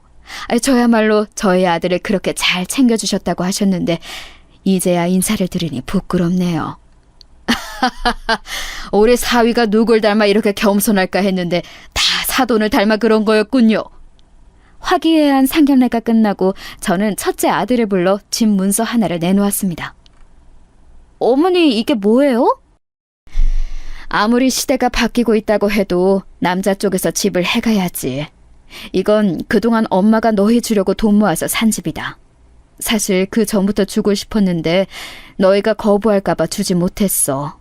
너 일하는 곳에서 가깝고 가장 좋은 곳으로 샀었다. 명의는 엄마 이름으로 되어 있는데 너희 살다가 넘겨줄까? 아니면 지금 바로 가져갈래? 아니에요, 어머니. 어머니께서 열심히 일하셔서 번 돈으로 사신 건데 저희가 그냥 받을 수는 없죠. 감사합니다, 어머니. 제가 열심히 일해서 돈 벌어서 어머니께 사갈게요. 아이고, 그럴 필요 없다. 가져가라. 아주 말은 청산유수구나. 첫째는 제 말에 하하 웃었습니다. 저는 첫째 아들의 손을 꽉 잡고 말했습니다. 아무리 돈을 잘 벌어도 가정을 이루고 아이도 생기면 항상 돈이 부족할 거야. 이건 엄마가 너희에게 줄 수 있는 거니까 가져가렴. 너도 아기 낳으면 이런 엄마 마음 이해할 수 있을 거야. 아들은 결국 알겠다고 말했고 저는 그 다음날 바로 아들에게 집을 주었습니다. 그렇게 큰아들과 큰며느리는 혼인신고도 전에 집으로 들어가 살기 시작했습니다. 아무리 며느리라고 해도 첫째 아들이 선생님으로 따르던 검사님의 막내딸이다 보니 저희 집에서 할 수 있는 건 다 해줬습니다. 옷이나 가방 같은 것들도 하고 며느리가 가지고 싶다는 게 있으면 모두 해주라고 첫째 몫으로 모아놨던 결혼자금이 든 통장도 쥐어줬죠. 그동안 장사가 잘 되면서 첫째와 둘째 줄 집도 살 수 있었고 결혼 자금까지 따로 모을 수 있었거든요. 제가 준 집으로 들어간 첫날 첫째는 어머니께서 주신 집이니 자주자주 놀러오라는 말을 하더군요. 어머니, 이 집 어머니께서 저희한테 주신 거니까 자주자주 놀러오세요. 명의는 바뀌었지만 어머니 집인 거 똑같으니까요. 아시겠죠? 첫째가 결혼하고 얼마 지나지 않아 둘째가 소개해주고 싶은 사람이 있다며 가게로 찾아왔습니다. 엄마, 우리 왔어요! 냉큼 와서 안기는 아들을 얼러주며 같이 들어온 작은 며느리를 봤습니다. 동글동글 귀여운 얼굴이 복스러워 보이는 인상이었습니다. 둘째와는 병원에서 만났다고 하더군요. 둘째가 본과를 졸업하고 국가고시 합격 후 대학병원에서 일하다가 잘 따르던 교수님을 따라 나와 그분이 세운 병원에 페이닥터로 들어갔거든요. 작은 며느리가 바로 그 교수님의 장녀라고 하더군요. 어디서 그렇게 짝을 잘 찾아오는지 저는 괜히 뿌듯한 마음으로 둘째에게도 상견례 후 둘째 직장 근처로 잡아놨던 집과 결혼식 자금이 든 통장을 쥐어줬습니다. 엄마, 우리 진짜 괜찮아요. 나도 모아놓은 돈 있어요. 됐다. 너가 열심히 일해서 모아놓은 돈은 나중에 더 큰일 생길 때 쓰고 이건 지금 받아둬. 너희 형도 엄마가 집이랑 모은 돈 줬다. 엄마는 옛날 사람이라서 아무리 시대가 변했다고 해도 집은 남자가 해야 한다고 생각한다. 그리고 이건 엄마가 너희 생각해서 모은 돈이야. 그러니까 이거 가져가서 쓰고 이걸로 부족하면 그때 너희가 모은 돈 써도 되는 거니까 가져가서 쓰거라. 엄마 기억 속에 너희는 아직도 어린아이 같은데 벌써 자기 짝 찾아 결혼한다고 하니 너무 대견하더구나. 이건 그런 엄마 마음이라 생각하고 가져가. 그렇게 둘째도 무사히 결혼을 마쳤습니다. 집안의 경사가 끝나고 저는 더욱 바빠졌습니다. 아이들도 각자의 일로 바빠져서 얼굴 보는 게 쉽지 않았죠. 명절이라고 아이들이 며느리들을 데리고 찾아오기도 했지만 그때마다 가게가 바빠서 제대로 된 밥 한 끼 먹는 것도 쉽지 않았습니다. 명절 당일에 쉬는 게 전부였으니 아이들도 가벼운 마음으로 와서 점심만 먹이고 보냈습니다. 잘 먹는 음식들이 있으면 미리 봐뒀다가 그릇에 싸서 챙겨 보냈습니다. 제가 바쁘게 살다 보니까 자연스럽게 며느리들이랑 보는 것도 쉽지 않았습니다. 며느리들도 바쁘다고 전화도 하지 않았고요. 많아봐야 1년에 3번 정도 보는 게 전부였죠. 설에 한 번, 추석에 한 번, 먼저 떠난 남편 제사 때 한 번. 제사도 며느리를 불러서 준비하는 게 아니라 장 보고 음식 만드는 것까지 모두 저 혼자 했습니다. 말이 제사지 그냥 그날 하루 남편이 좋아하던 음식 하는 게 전부였습니다. 굳이 아이들을 부르지도 않았고 며느리들을 부르지도 않았습니다. 그래도 때가 되면 꼬박꼬박 아이들이랑 며느리들이 왔고 저는 외롭지 않게 남편의 제사를 치를 수 있었죠. 혹시나 이 제사가 부담될까봐 저는 아이들과 며느리들을 앉혀놓고 말했습니다.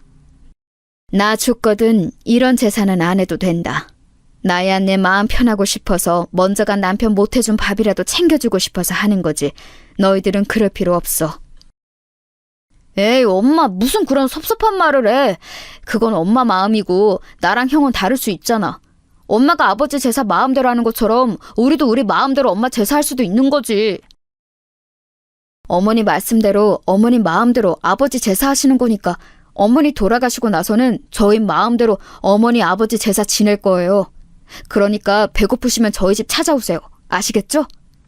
이러는 거 아니겠어요? 정말 말이라도 너무 고마웠죠. 물론 며느리들 마음은 다를지 모르겠지만 그때 저는 제 아이들의 말만이라도 고마웠습니다. 자식이라는 게 그런 거 아니겠어요? 말 한마디로 미웠다가 또 말 한마디로 예쁘고 사랑스럽고 그런 거죠. 아이들이 모두 결혼하고 얼마 지나지 않아 저는 첫 손주를 품에 안을 수 있었습니다. 첫 손자였죠. 게다가 저희 집안에 처음으로 태어난 아기였으니 엄청 귀한 손자였죠. 첫 손주를 품에 안은 날은 정말 감동이었습니다. 행여나 큰며느리가 불편할까봐 3, 7일이 지나서야 손주를 볼 수 있었죠. 아이고, 누구를 닮아서 저렇게 코도 오똑하고 눈도 왕사탕처럼 크다니? 저를 닮았죠. 유리창 너머로 보이는 아기를 보다가 웃으며 대꾸하는 첫째의 등을 가만히 다독였습니다. 고등학생 때 아버지가 없다는 게 이상한 소문으로 와전되어서 고생하던 아이가 이렇게 커서 한 가정의 가장이 되고 한 아이의 아빠가 됐다는 사실에 주책맞게 눈물이 나더군요. 어머니 우세요?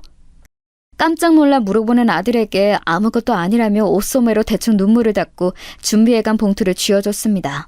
아들은 괜찮다고 끝끝내 거부했지만 저는 며느리에게 주는 거라고 받으라고 했죠.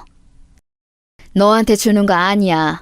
아기 낳느라 고생한 내 큰며느리한테 주는 거니까 얼른 가져다 줘. 아니 어머니 진짜 괜찮아요. 우리도 돈 있어요. 이런 데 쓰지 말고 어머니 가게 관리하시는데 더 보태 쓰세요. 그럴 돈 충분히 있으니까 걱정하지 말고 가서 얼른 우리 큰며느리한테 줘. 용돈이라고 하면서. 저는 그대로 첫째에게 돈 봉투를 쥐어주고 도망치듯 나왔습니다. 아들은 터미널까지 모셔다 드리겠다고 말했지만 저는 얼른 건물에서 나와 택시를 잡아탔습니다. 택시를 타고 터미널로 가는 길에 큰며느리에게 전화가 오더군요. 어머니, 남편 통해서 용돈 잘 받았어요. 이렇게 큰 돈을 주셔서 너무 감사드려요. 아니다. 우리 큰며느리가 그렇게 고생했는데 돈이야 얼마든지 줄 수 있지. 아범 몰래 용돈 필요하면 연락하고, 알겠니? 네, 어머님. 정말 감사해요. 정확히 2년 뒤 작은 며느리가 손녀를 낳을 때도 저는 큰 며느리와 차별하지 않고 똑같이 돈을 줬습니다. 워낙 쟁쟁한 사돈댁이라서 제가 준 돈이 커 보이지 않을 수 있지만 그게 제 최선이라고 생각해서였죠. 어느 날 첫째가 밤늦게 저를 찾아왔습니다. 반갑게 아들을 반기다가 한껏 굳어있는 얼굴에 큰일이라도 있나 싶어 얼른 집에 데리고 들어와 앉히고는 배불리 밥을 먹였습니다. 밥을 다 먹은 큰아들 앞에 마주보고 앉아 물었습니다. 왜 그래? 무슨 일이 있어? 아, 왜 그렇게 표정이 안 좋아? 어머니, 진짜 너무 죄송해요. 아들 말로는 며느리가 그동안 모은 돈으로 이상한 회사 주식을 대량으로 구매했다고 하더군요. 사돈댁에 돈까지 모두 끌어다 쓰고 거기에 더해서 사채까지 받았다고 했습니다. 아들이 일이 바빠 한동안 집에도 못 들어가고 겨우 쉬는 날이 생겨 집에서 쉬고 있었는데 이상한 남자들이 집 주변을 어슬렁거리더랍니다. 무슨 일인가 싶어 물어봤더니 며느리가 돈을 빌린 사채업자들이었다고 하더군요. 이혼을 하더라도 급한 불부터 끄는 게 우선일 것 같아요. 지금 살고 있는 집을 담보로 대출을 받아 사채부터 갚고 이혼은 그 후에 생각하려고 해요. 진짜 너무 부끄럽고 창피해요.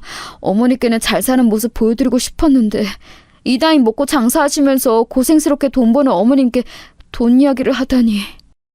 그게 뭐가 부끄럽고 창피해. 힘들면 기대라고 가족이 있는 건데. 그리고 그 집 대출 받을 필요 없다. 사채는 내가 갚아주마. 그러니 가정도 있는 남자가 그렇게 고개 숙이고 다니는 거 아니다. 가장이 어깨에 힘을 주고 버텨야지. 이런 일 때문에 무너지면 가정도 무너지는 거야. 그렇게 말하면서 저는 혹시 몰라 아이들을 위해 틈틈이 모아놔도 통장을 쥐어주며 말했습니다. 더 필요하면 말해라. 괜히 이런 걸로 기죽지 말고. 큰 며느리랑 살지 안 살지는 너의 마음이지만 그래도 지우를 생각해서라도 이번 건 마음에 묻고 살아봐. 알겠니? 네, 어머니 감사합니다. 그렇게 첫째 아들은 제가 준 돈으로 급한 사채를 해결하고 본인의 통장에서 조금씩 대출금을 갚는 것으로 사태를 막았다고 합니다. 큰 며느리와는 이혼을 한 해 만에 했지만 두 사람 사이에 있는 지우를 위해서 이혼은 하지 않기로 했다고 하더군요. 후에 며느리와 함께 첫째가 와서 감사 인사를 했습니다. 아들은 며느리를 먼저 보내고 저를 앉히더니 종이 하나를 꺼내 내밀더군요. 어머니, 이거 차용증이에요. 차용증? 아이고 됐다. 너희 준 건 나 죽을 때 너희한테 조금이라도 더 남겨주고 싶어서 그동안 모은 너희 거야. 그걸 조금 일찍 준 거고 나는 돌려받을 생각 없다. 그러니까 더더욱 드려야죠. 어머니 돌아가시기 전까지 이 돈 제가 꼭 갚겠습니다. 이건 집사람이랑도 이야기가 된 거예요. 그러니까 이건 제 다짐이 담긴 차용증이에요. 받아주세요. 아들은 그 말을 남기고 차용증을 제게 주고는 가버렸습니다. 저는 그 차용증에 적힌 아들과 며느리의 사인을 가만히 내려보다가 아이들이 준 집문서와 함께 보관하기로 했습니다. 그 후에도 몇 번 큰며느리에게 연락이 왔습니다. 아들 몰래 통장으로 돈을 보내달라고 하더군요. 큰며느리의 핑계도 여러 가지였습니다. 손주 학원비부터 해서 생활비가 부족하다거나 은행 대출금을 갚아야 한다는 이유였죠. 저는 더 캐묻지 않고 그냥 필요하다는 금액을 큰며느리 통장으로 이체해줬고요. 그때쯤 제가 운영하던 가게가 잘 되어서 2호점, 3호점을 낼 때였고 인건비부터 해서 식재료, 월세 등을 다 빼도 제가 벌어가는 돈이 월에 4, 5천원 됐기 때문에 큰 며느리가 요구하는 돈은 해줄 능력이 있었거든요. 그렇게 첫째 아들 내외의 일이 어느 정도 수습될 때쯤 작은 며느리가 둘째 몰래 저를 찾아왔습니다. 작은 며느리는 울며 불며 저를 붙잡고 한참 동안 눈물만 흘리다가 어렵게 입을 열더군요. 어머니, 오빠랑 저랑 하늘이랑 이제 어떻게 살아요? 하늘이는 손녀의 이름이었죠. 둘째나 며느리는 그렇다 치고 손녀 이름까지 나오자 무슨 일인가 싶어 다급히 물어봤습니다. 들어보니 아들과 함께 병원을 운영하던 사돈댁이 최근 2달 사이에 병원을 주상복합 아파트로 확장 이전을 했는데 이전한 곳이 경매로 넘어갈 위기라고 하더군요. 건물주가 어떤 사람과 법적 분쟁이 있었는데 법원에서 돈을 지급하라는 명령이 떨어졌고 건물주가 그 명령을 이행하지 않자 건물주의 부동산에 압류를 걸었다고 하더군요. 그 부동산 중에 하나가 병원이 들어간 주상복합 상가 2층이고요. 어머니, 저희 진짜 어떻게 해요? 우는 둘째 며느리를 달래서 돌려보내고 저는 지갑에서 김 변호사 명함을 찾기 시작했습니다. 김 변호사는 제가 처음 가게를 시작할 때부터 지금까지 일주일에 5일은 와서 점심을 먹는 단골 손님이었습니다. 제 음식 솜씨가 돌아가신 어머니와 같다고 말하는 아들과 비슷한 나이 또래의 김 변호사가 안쓰러워 메뉴에도 없는 음식도 이것저것 해주고는 했거든요. 그런 저에게 자기 때문에 괜히 고생하신다고 혹시 뭔가 도움이 필요하시면 연락달라고 준 명함이 생각났거든요. 명함을 찾은 저는 바로 김 변호사에게 전화를 했습니다. 김 변호사? 바빠요? 네, 사장님. 어쩐 일이세요? 내가 뭐 하나 물어볼 게 있는데. 저는 김 변호사에게 둘째 며느리가 해줬던 이야기를 했습니다. 김 변호사는 한참을 생각을 하다 저에게 말을 해주기 시작했습니다. 그러니까 정리를 하자면 건물주라는 사람이 법적으로 지급해야 하는 돈이 있는데 그걸 지급하지 않아서 상대방의 부동산 압류를 신청한 거네요. 아마 경매로 넘어갈 거예요. 부동산이 처리되면 채권자가 돈을 받고 남은 돈이 전세금으로 지급되는 걸 거고요. 그게 얼마가 될지는 경매 낙찰 금액에 따라 달라지고요. 제일 좋은 방법은 손해를 보더라도 병원 측에서 매매를 하는 거예요. 주상복합이니까 건물이 통째로 나왔다고 하더라도 사용하고 있는 호실만 구매할 수 있어요. 사장님 말씀 듣기에는 대형 병원은 아닌 것 같고 최근에 확장 이전을 해서 또 병원을 옮기는 건 병원 입장에서는 손해예요. 차라리 돈을 더 쓰더라도 경매를 통해서 그 호실을 낙찰받고 마음 편하게 병원 하는 게 좋을 것 같아요. 이해했어요. 이렇게 불쑥 전화했는데 자세히 이야기해줘서 고마워요. 김 변호사, 내가 또 연락할게요. 전화를 끊은 저는 돈을 마련하기 시작했습니다. 병원이 경매를 통해서 다른 사람한테 넘어가면 둘째가 일하는 것도 불안해지니까 마음이 급해지더군요.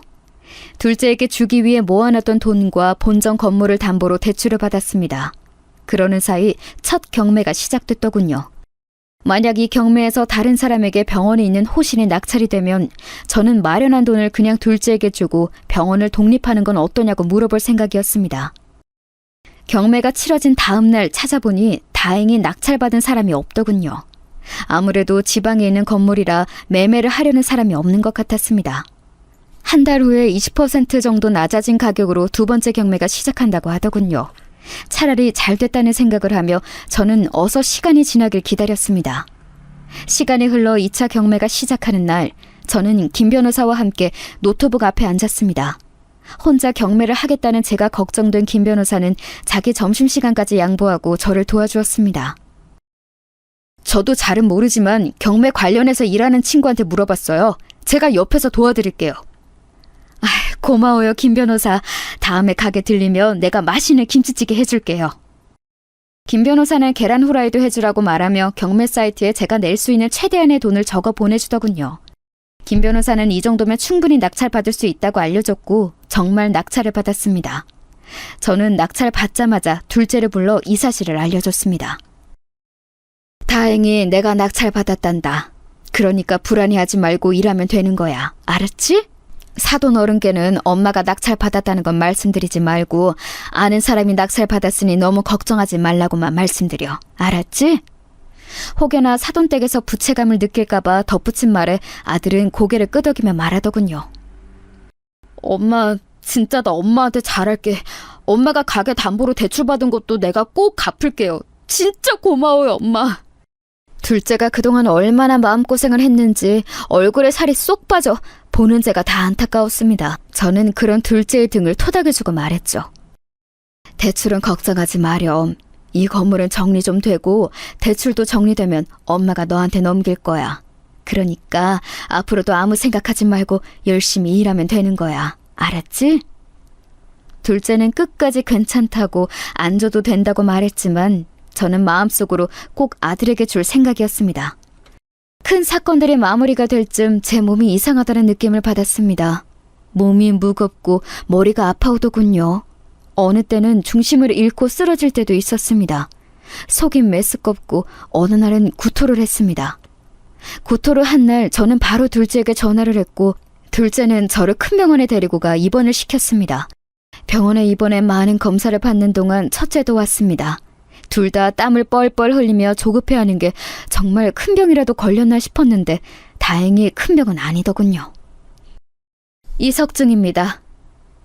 이석증이요? 예, 수술은 안 하셔도 됩니다. 물리치료를 받으면 많이 호전됩니다. 혹시나 움직이던 중에 어지럽거나 하시면 바로 등을 기대고 앉으시거나 누울 수 있다면 눕는 게 제일 좋습니다. 아시겠죠? 의사의 말에 저는 할 말을 잃었습니다. 그렇게 되면 가게 일도 이제 제대로 못한다는 것이었으니까요. 의사의 말을 들은 아이들은 불안하니 가게는 이제 그만뒀으면 좋겠다고 하더군요. 게다가 다시 돌아오라는 말도 했고요. 자신들이 모시겠다고 하면서 말이죠. 저는 아이들의 설득에 결국 알겠다고 하고 퇴원을 했습니다. 아이들이 얼마나 불안해했는지 바쁜 와중에도 저를 데려다 주겠다고 했지만 저는 괜찮다고 계속 거절하며 버스를 타고 내려갔습니다. 집으로 돌아온 저는 가게를 천천히 정리하기 시작했습니다. 본점과 2, 3호점을 그대로 하고 싶다는 직원들이 있어서 권리금을 받고 레시피와 가게를 그대로 넘겨줬습니다. 그 사이사이 머리가 어지럽고 속이 울렁거리기도 했었지만 제 사정을 알고 있던 직원들이 대처를 잘해줘서 예상보다 빠르게 가게를 넘길 수 있게 되었습니다. 마지막으로 가게를 넘기고 받은 권리금으로 가게를 담보로 잡았던 대출을 갚았죠. 대출 갚고 남은 돈으로 병원 근처에 있는 원룸을 전세로 잡아 짐을 보냈습니다. 물론 그러는 동안에도 큰 며느리에게 생활비가 없다며 생활비를 빌려달라는 연락이 왔습니다. 가게를 넘긴 그날도 큰 며느리가 말한 돈을 보내주면서 전화를 했습니다. 큰애야, 돈 보냈다. 아범에게 들어서 알겠지만 이제 가게를 정리해서 더 이상 돈 보내주는 건 어려울 것 같구나. 이번이 마지막이니까 이제 스스로 해결해야 한다. 알았지? 네, 알겠습니다. 대답을 하는 큰며느리의 목소리가 퉁명스러웠지만 저는 크게 상관하지 않았습니다. 이제 돈 들어갈 곳도 많을 텐데 돈 나올 곳이 없어 걱정스러운 마음에 괜히 목소리가 퉁명스럽게 나온 거라고 생각했거든요. 그 후에도 몇 번 큰며느리에게 연락을 하려고 했지만 일하느라 바쁘다고 하며 연결이 되더라도 금방 끊어버리고 받지 않을 때도 많았습니다. 가게 정리를 끝내고 곧바로 살고 있던 집도 정리했습니다. 혼자 살기에 적당한 집이라 그런지 부동산에서 많이 보러 나오더군요. 집을 넘긴 그날 첫째 아들이 저를 데리러 왔습니다. 어머니, 제 집으로 가요. 집사람 어머니 생신이라고 맛있는 거 많이 했어요. 첫째 말대로 정말 큰 며느리와 작은 며느리가 제 생일상을 아주 푸짐하게 차려놨더군요. 어머니 오셨어요? 식사 아직이죠? 오셔서 저녁 드세요. 어서 오세요, 어머니. 아이고, 이 무슨 진수성찬이냐. 너희가 너무 고생한 거 아니니? 아니에요, 어머님. 어머니 오시는데 이 정도는 당연히 해야죠. 맞아요, 어머님. 게다가 오늘은 어머니 생신이신데 이 정도는 해야 어디 가서 자랑도 하시고 그러시죠. 둘이서 사이좋게 음식을 하고 있었는지 앞치마까지 입고 웃고 있는 게 괜히 마음이 좋지 않았습니다. 귀한 며느리 손에 물을 묻히는 게 미안했거든요. 첫째와 둘째도 어서 들어오라며 저를 주방 식탁으로 안내하더군요. 어머니, 얼른 드셔보세요. 아이들의 권유로 이것저것 아주 맛있는 저녁을 먹고 후식으로 과일까지 먹자 첫째는 중요한 일이 있다며 다시 나갔고 둘째는 잠깐 마트에 다녀오겠다며 집을 나갔습니다. 저도 따라 나가려고 했는데 둘째가 그냥 쉬고 계시라고 해서 나온 김에 화장실에 볼일을 보러 갔죠. 저는 화장실에서 볼일을 보고 나오는데 주방에서 큰 며느리와 작은 며느리가 설거지하려 하며 떠드는 소리가 들리더군요. 아마 제가 둘째와 함께 마트로 갔다고 생각을 했나 봅니다. 사람이 없다고 생각하니 그런 말들도 했겠죠. 형님 오늘 고생 많으셨어요. 저는 웃고 있느라 얼굴에 경련 날 뻔했어요. 얼굴에 경련은 둘째치고 나는 손님이 오시면 음식 냄새 뵌 것 같아. 형님, 음식 냄새는 무슨 음식 냄새예요. 그거 다 사오신 거잖아요. 아니다. 와서 데운다고 이것저것 돌리고 그랬으니까 냄새 나긴 하겠네요. 뭐래? 그러는 동서는 오늘 왜 늦게 왔어? 빨리 와서 같이 하자고 했잖아. 제가 좀 바쁘잖아요. 그건 됐고 어머님 누가 모셔요? 말 돌리기는. 모시긴 뭘 모셔? 나 요양원 알아볼 거야. 동서도 좀 알아봐. 동서 아버지 병원 하신다며. 어디 요양원 아는 곳 없어? 에이, 요양원이요? 병원이랑 요양원이랑 같아요? 그러고 보니까 저기 어디 산골에 있는 요양원은 노인네들 묶어놓고 돌본다고 하던데. 거기로 어머니 보내버릴까요? 동서, 그렇게 안 봤는데 진짜 나쁜 사람이구나. 근데 정말 그런 곳이 있긴 있어? 저도 들은 거예요. 그런 곳 있으면 딱이긴 하겠네요. 안 그래요? 거기는 면회도 안 되는 곳이라서 매주 찾아가지 않아도 되니까 좋을 것 같은데요? 정말 한번 알아볼까요? 거기 아니더라도 면회 안 되는 곳을 한번 알아봐. 내 남편이나 서방님이나 효자들이라서 면회 가능한 곳이면 매주 가자고 할걸? 돈 없는 노인네 모시는 게 무슨 재미가 있다고. 하여튼 효놈들, 지들 엄마면 지들이 모셔야지. 왜 와이프들을 괴롭힐까요? 저 그럼 진짜 요양원 알아봐요. 저희 남편이랑 아주버님 설득은 형님이 하셔야 해요. 아무리 설거지 중이라고 해도 조용한 집안이고 자기들끼리 웃고 떠드느라 그런지 잘 들리더군요. 여러분, 어쩜 사람이라는 것들이 저런 생각을 할 수 있을까요? 내가 얼마나 좋은 시어머니가 되려고 노력했는데 이런 취급이라니 하늘이 무너지는 것 같았습니다. 당장이라도 가서 저 두 년의 머리카락을 쥐고 흔들고 싶었지만 꾹 눌러 참았습니다. 끓어오르는 분노를 눌러 참으며 어떻게 해야 할지 머리를 굴렸습니다. 엄마? 여기서 뭐 하셔요? 때마침 둘째가 마트에 다녀온 둘째 아들이 들어오며 제가 물어보더군요. 저는 일단 며느리들의 대화는 못 들은 척하며 방금 화장실에 나온 사람처럼 태연하게 거실로 나왔습니다. 저와 둘째의 목소리가 들리자 당연히 며느리들도 대화를 멈췄고요. 저는 둘째 아들이 주는 주스를 다 마시고 식탁에 내려놓으며 제가 들고 온 가방과 겉옷을 찾았습니다. 사실 첫째 아들의 권유로 한 일주일 정도는 여기서 지내다가 구원집으로 갈 생각이었는데 저 소리를 들으니 도저히 여기서는 지낼 수가 없겠더라고요. 큰애랑 작은애랑 오늘 고생 많았다. 나는 이제 그만 일어나 보련다. 아니 어머님 어딜 가신다고 그러세요? 큰며느리가 한껏 당황해서 물어보더군요. 저는 그 물음에 태연하게 대답했습니다. 설마 내가 너희들에게 신세를 지겠니? 병원 가까운 곳으로 집 알아봤다. 거기 들어가기로 이야기 끝났고 이미 짐도 그쪽으로 보냈으니까 나올 필요 없다. 저는 그 말을 끝으로 가방을 챙겨 첫째 집을 나왔습니다. 둘째가 데려다 드리겠다고 따라 나왔지만 저는 그런 둘째를 돌려보내고 혼자 택시를 타고 전셋집으로 들어갔습니다. 깔끔하게 정리된 집을 보다가 저는 요양원에 집어넣으려고 자기들끼리 웃고 떠들던 고약한 며느리들을 어떻게 골탕 먹을까 하다가 첫째와 둘째에게 집 주소와 함께 내일 저녁 일 끝나고 집으로 오라는 문자를 보냈습니다. 우선 아이들도 같은 생각이었던 건지 궁금했거든요. 아니야, 엄마 우리는 아니야. 형은 몰라도 나는 절대 아니야. 우리 엄마가 그동안 얼마나 고생을 했는지 아는데 설마 내가 그런 곳에 보내겠어? 저도 아니에요, 어머니. 그럴 거였으면 왜 여기까지 오시겠겠어요? 아픈 어머니를 그런 곳에 모실 리가 없잖아요. 너희들도 같이 그런 생각을 한 게 아니라면 됐다. 나 너무 억울하고 서러워서 그 고얀 것들한테 복수를 해야겠어. 저는 첫째와 둘째에게 그렇게 말하고는 김 변호사에게 연락을 해서 제가 들은 내용들을 모두 말했고 지금 집 명의가 제 것인 것과 첫째 며느리에게 돈을 입금했던 내역들도 이야기했죠. 김 변호사는 제 명의로 된 집에 살고 있으니 언제든지 퇴거 명령을 내려도 되고 병원이 있는 것도 제 명의로 되어 있으니 퇴실시켜도 된다고 하더군요. 제가 그대로 병원 운영을 할 수 있도록 해서 할 수 있는 거지 새로운 소유권을 가진 사람이니까 빼라고 하면 빼야 한다고 하더군요. 첫째와 둘째 역시도 저를 요양원에 넣을 거라고 깔깔거리던 며느리들과는 함께 살지 못한다고 이혼을 할 거라고 김 변호사를 찾아갔습니다. 김 변호사는 며느리들 역시 부양의 의무가 있고 그 의무를 저버렸다는 점에서 이혼 사유 있다고 하더군요.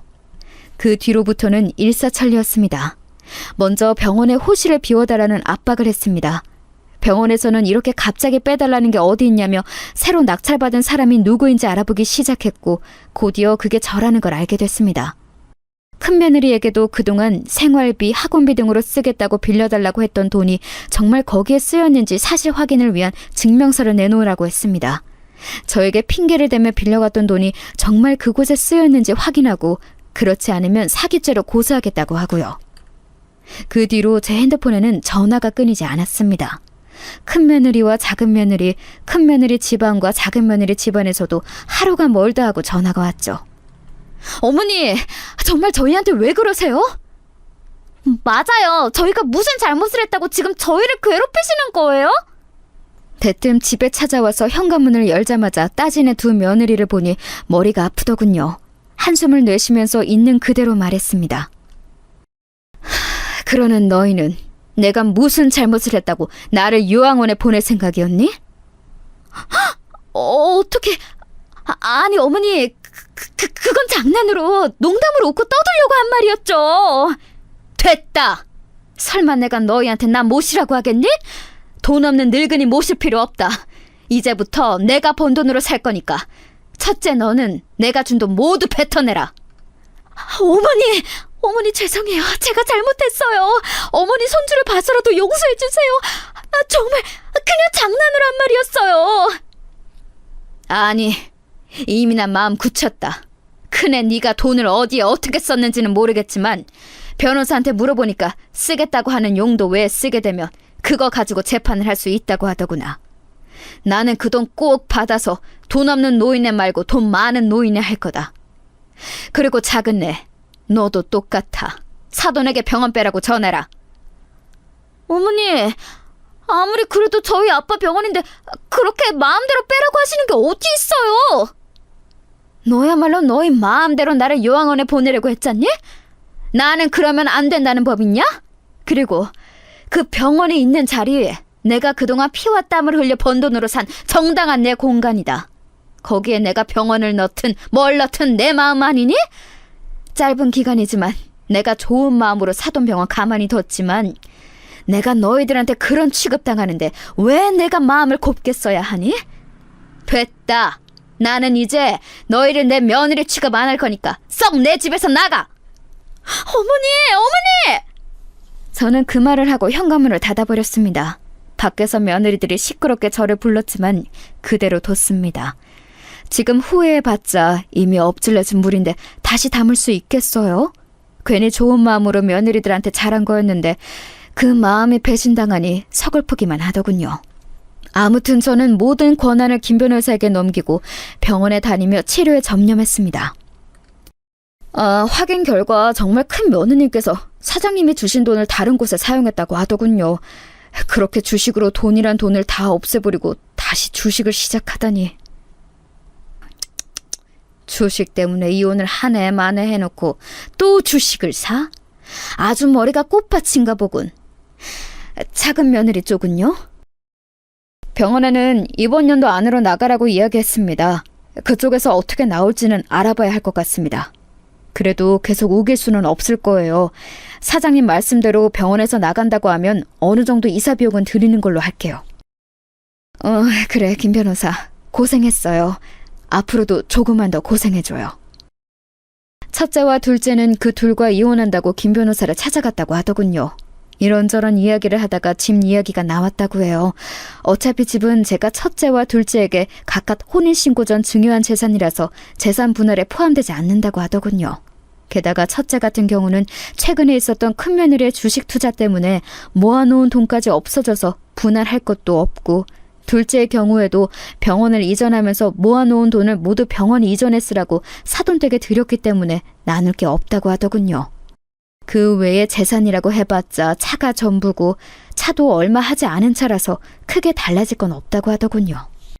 손주들에 대한 양육권이 문제였는데 그건 손주들의 의견도 이혼 조정을 통해 물어봐야 하는 거라서 정확하지는 않을 거라고 하더군요. 그 부분에 대해서는 첫째와 둘째 역시 손주들의 의견을 따르겠다고 했으니 양육권 부분은 이혼을 조정하는 과정에서 정리하면 될 일이었습니다. 김 변호사와 대충 상황을 정리할 즈음 제가 사는 집 앞으로 큰 며느리와 작은 며느리가 찾아왔습니다. 엉엉 울면서 동네 시끄럽게 문을 두드리고 소리를 지르길래 마지막으로 변명이라도 들어볼 생각으로 데리고 들어왔습니다. 며느리들은 집 안으로 들어오라고 하고 신발장에 신발을 벗고는 제 다리를 붙잡고 엉엉 울며 빌더군요. 어머니, 진짜 죄송해요. 어머니께서 더 이상 돈도 못 준다고 하시는데 그게 너무 짜증이 나서 그런 못된 생각을 했어요. 근데 그거 진짜로 어머니를 요양원에 보내려고 그런 게 아니라 장난으로 한 말이었어요. 저는 요양원 찾아보지도 않았어요. 저는 장난으로 꺼낸 말인데 통수가 진짜 찾아본다고 한 거예요. 아니 형님, 그게 무슨 소리예요? 형님이 먼저 말 꺼냈잖아요. 그동안 어머니 돈 다 쓰면서 이제 와 돈 없다고 요양원 이야기 먼저 꺼낸 사람도 형님이잖아요. 어머님, 요양원 이야기 먼저 꺼내고 형님이에요. 저는 그냥 맞장구 친 거예요. 어머니께서 형님 도와주신다고 돈 많이 빌려주셨으면서 저희 아버지 병원 힘들다고 하는데도 안 도와주셔서 제가 괜히 못된 생각이 들어서 그런 거예요. 정말 죄송해요. 제발 용서해주세요. 아니 듣자 하니까 이게 배추면 다 말인 줄 알아? 이러면서 제 앞에서 서로 머리카락을 잡고 쥐고 흔들면서 난리를 치더군요. 저는 그 모습을 보다가 콧방귀를 뀌고는 말했습니다. 너희들이 뭐라고 하든 나는 아무것도 멈춰줄 생각 없다. 이혼 문제도 너희 부부들 문제지 나와는 관계없어. 내가 그날 너희들 대화 소리를 안 들었으면 난 지금도 우리 며느리들이 최고라고 생각하고 있었을 거다. 하지만 너희들이 나를 어떻게 생각하고 있는지 알아버린 이상 더는 예전처럼 지내기는 어려울 거다. 이제와 울면서 용서해달라고 비는 게 무슨 상관이니? 엎질러진 물은 다시 담을 수 없는 법.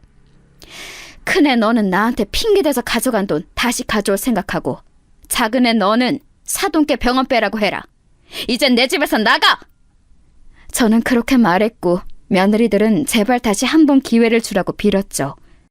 저는 시끄럽게 구는 며느리들을 끌어내기 위해 첫째와 둘째에게 연락을 했고 곧이어 아이들이 와서 며느리들을 끌어냈습니다. 그 후로도 몇 번 며느리들이 찾아왔지만 저는 문을 열어주지 않았습니다. 하도 시끄럽게 울고 문을 두드려서 경찰들을 불렀죠. 경찰들도 처음에는 무슨 일인가 싶어 물어봤는데 제가 그동안 있었던 일을 간략하게 설명해주고 아들들과 며느리들이 이혼 절차를 밟고 있다고 하자 남의 집에서 이렇게 시끄럽게 굴면 안 된다고 며느리들을 데리고 가더군요. 그날 저녁 바로 첫째 사부인과 둘째 사돈에게 전화가 오더군요. 사돈, 아무리 그래도 부부 사이에 아이도 있는데 이런 식으로 이혼을 시키면 어떻게 합니까? 제가 자식을 잘못 키워서 사돈께서 속상하신 일이 있었지만 좋은 게 좋은 거라고. 이번 한 번만 사돈께서 너그럽게 용서를 해주시면 안 될까요? 그동안 저희 애에게 빌려주신 돈은 저희 쪽에서 어떻게든 갚도록 하겠습니다. 그러니 이만 화 풀어주세요. 아니요, 저는 용서할 마음 없습니다. 처음에 큰애가 이상한 주식을 해서 사채에 손을 썼을 때도 저는 이혼 생각을 하는 첫째를 말렸습니다. 게다가 사채빚까지 갚아줬죠. 그건 첫째 부부 사이에 있던 제 손주를 위한 일이기도 했습니다. 그 뒤로도 이상함을 느꼈지만 이런저런 핑계를 대서 돈을 보내달라는 큰애에게 어떤 말도 붙이지 않고 돈을 보내줬어요. 그런데 제 호의가 그런 식으로 짓밟힌 거 저는 무시할 수 없습니다. 저는 더 할 말 없으니 이만 끊겠습니다.